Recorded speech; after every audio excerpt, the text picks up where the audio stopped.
এখানে মারাত্মক, সবাই চলে এসছে, ওয়েস্ট বেঙ্গল তো বাইরের থেকে চলে এসছে।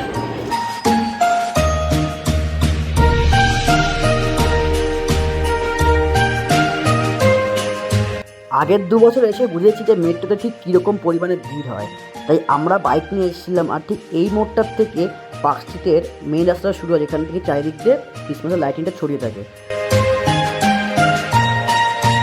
এখনই ভিড় শুরু হয়ে গেছে, মানে ঢুকতে পারিনি এখন অবধি। আমরা এখানে পৌঁছেছিলাম মোটামুটি 5:20 নাগাদ এসে, আর দুপাশে দেখছে রাস্তা পুরো বন্ধ রয়েছে আর রাস্তা পুরো ফাঁকা।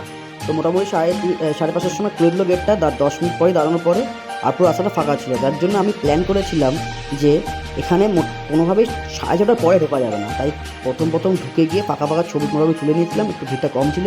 তারপরে যখন আমরা বেরাচ্ছি 6:30-7টা নাগাদ, যা ভিড় ঢুকছে, এই জন্যই প্ল্যান করুন আপনারা যাতে একটু আগে ঘুরে দেন। 5:30 থেকে 6:30-7টা অবধি 1.5 ঘন্টা আপনি ঘুরে ছবি তুলে নিন, তারপরে মন খুলে বাড়ি চলে আসুন, অন্য কিছু প্ল্যান করুন, কারণ তারপরে যে ভিড়টা ঢোকে আর কিছু এনজয় করা যায় না পার্ক স্ট্রিটে।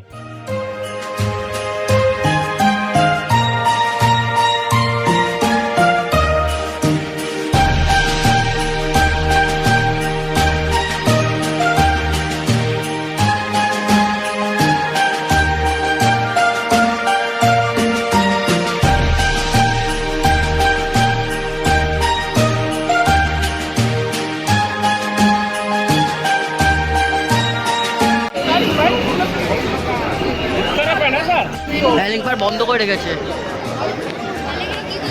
আর এদিকে ঢোক।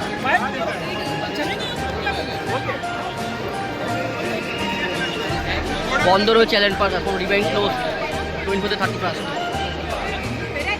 বাইরে দেখতে হবে।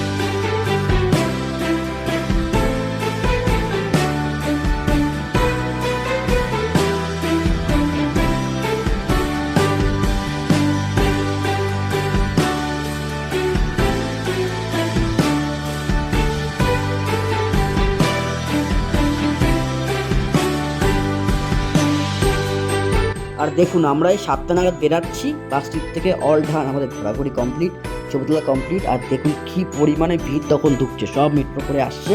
আর বিকালবেলাটা মানে এই সময়টা পিক টাইম, তাই আমরা 5:30 থেকে 6:30-7টা অবধি পুরো ডান করে নিয়েছি। আর এখন পুরো ভিড় ঢুকছে, আমরা পুরো ফাঁকা আছি। এখন আমরা ফাঁকায় বেরিয়ে যাচ্ছি, যেরকম যাওয়ার লাইন সেরকম আসার লাইনও আসছে না। আসার ভিড়টা অনেকটাই বেশি, যতটা কিনা আমরা পেয়েছি। ফাইনালি পার্ক স্ট্রিট শেষ, গো টু হোম। বাইকে করে যখন যাবো, ভিড় এখানে মারাত্মক, সবাই চলে এসছে, ওয়েস্ট বেঙ্গল তো বাইরের থেকে চলে এসছে। দেখতে পাচ্ছ আমাদের এখন পার্ক স্ট্রিট ঘোরা হয়ে গেছে। ভিড়ের অবস্থা সবার দেখেছো কেমন অবস্থা। এখন আমরা বাড়ি যাচ্ছি গাড়ি চালাতে, পরের নেক্সট ব্লগ পরের দিন দেখতে পাচ্ছ। রাখো।